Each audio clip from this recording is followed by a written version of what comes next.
Hi world, it's about, I don't know, 7 p.m. on Sunday the 20th of March 2022. It was the spring equinox here in the Northern Hemisphere about, about 4 hours ago, 3.5 hours ago, and the moon changed sign from Libra into Scorpio about 3 hours ago. So it's been a lot of change today. I want to have a quick look at what's been going on astrologically very recently, where we are now, and what best potentials and the biggest challenges are going to be over the coming short-term period.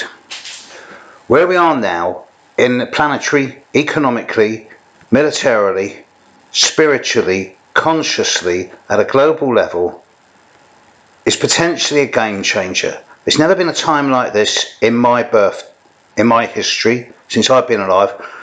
We came close with the Cuban Missile Crisis, and we've seen various wars, but nothing quite like this. So let's have a look at the astrology. A few weeks ago, 2 or 3 weeks ago, Venus and Mars conjuncted Pluto. This is just after the Russians invaded Ukraine. On the actual day of the Mars-Pluto conjunction, there was an incident at a nuclear power station, and I still believe that the potential for some type of nuclear development is in the background. It's not permanent, but I'm not giving up. I still think that there's potential for development here in the coming times. As we speak, we're brewing up for the Jupiter-Neptune conjunction. Now this will become exact in the second week of April.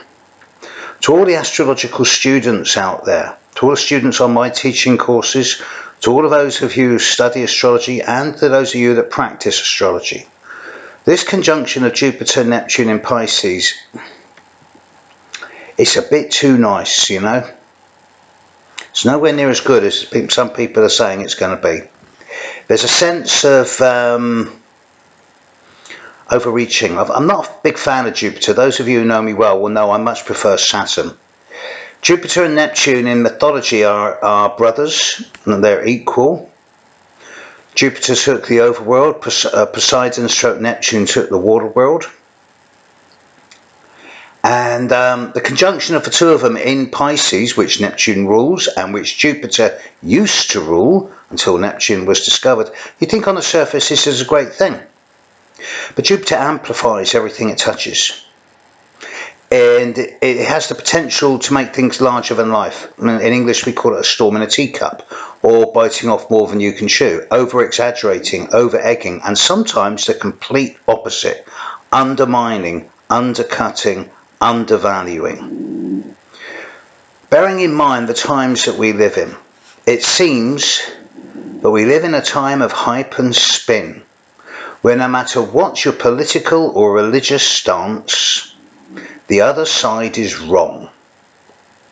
And there appears to be no consensus. And in the short term, it seems that the extremes and the polarities of different forms of truth are going to be the victim of an ongoing tirade of war. Now, in the very short term, this is likely to get worse before it gets better. I note particularly that Mercury in the sky is conjuncting Jupiter in the next day or so, and then it's going to conjunct Neptune in about 2 to 3 days' time. So I do expect over the coming 2 or 3 days a great deal of hype and spin. I also note that Venus in the sky passed square to Uranus yesterday, and that Mars in the sky will pass square to Uranus in the next day or two. So something tells me that the next 2 or 3 days are going to see sort of acceleration, exacerbation, that situations are going to get worse before they get better as we lead into this conjunction at the start of April. Now, I remember what I said at the start of this year, that the first 3 months of this year would be the hardest time of 2022, and here we are. Now, as we get into this next couple of days with Mars and Venus squaring Uranus, and then as we get into the end of the month and the very start of April, Mars and Venus will be conjuncting Saturn at the end of Aquarius before moving into Pisces. Then, yeah, things are going to get a bit messy in the short-term future. But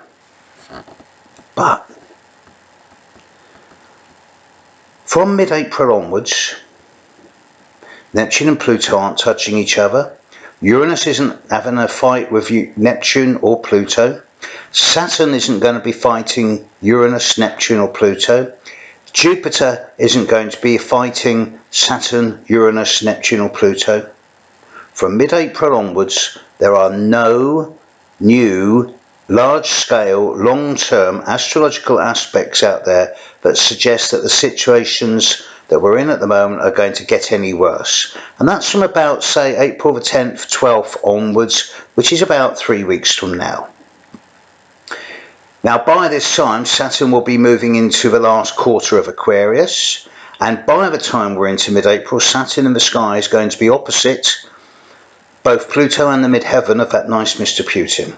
And I suggest, from an astrological perspective, that by the time we're into mid-April, second week of April, he is going to be coming under a great deal more pressure than he's currently under. Not just in terms of political disdain from seemingly every non-totalitarian country in the world, but in terms of pressure from within his own country. When you consider that all of his countrymen have now been denied banking facilities, any sport contacts, the so-called Western comfort foods, the use, it seems as if the Russian economic situation has been set back 20 years, 30 years, just in the last 4 weeks. And the repercussions of this, I suspect, are going to take a long time. On that note, I really admire the speech made by Arnold Schwarzenegger the other day, where he appealed to the common Russian people.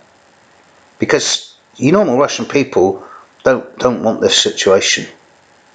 This is a legacy war.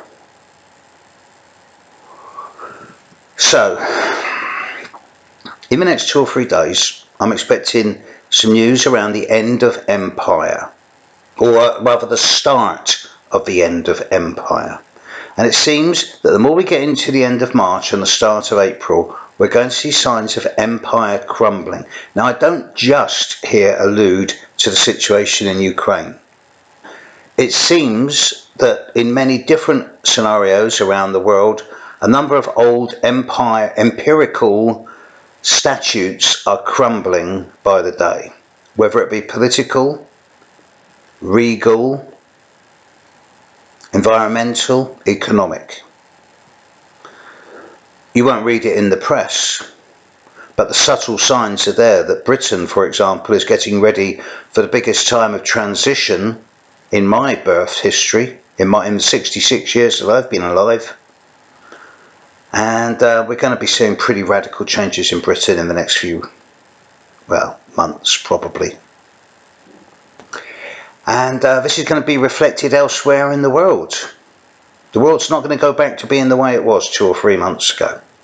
But by the time we're into mid-April, we're looking at a 6-month period of relative peace and quiet, 6 to 7 month period. Now there is a stinker. I think it's a full moon in Scorpio, full moon in Taurus, around the 8th of November. That's a total eclipse and pretty much exactly opposite Uranus. And that's going to bring a lot of changes. But in the next 3 weeks, I would be surprised to see things get too extreme. But later in the year, depending on what happens in the next 3 weeks, it could be that there will be a sudden escalation again. But I'm not dreaming that one in. That's still more than 6 or 7 months away. In the meantime, the next few days, don't buy into the hype and spin. It's going to get larger than life. And particularly in the next 24 hours, with the moon in the sky going to be squaring Venus, squaring Mars, opposite Uranus, and then squaring Saturn, just in the next 36 hours. So yeah, the next 2 to 3 days could get well messy. Keep your balance, keep stable, don't believe everything you're being told. And don't doubt your own instincts, don't doubt your own judgments. And as best as you can, reach out, help those less fortunate yourself, be kind, be compassionate, be empathic. Not by denying yourself or hurting yourself, but reach out and help others as best as you can, because it won't hurt. You won't lose anything. And it's just a nice thing to do. On that note, catch you later, world. Bye now.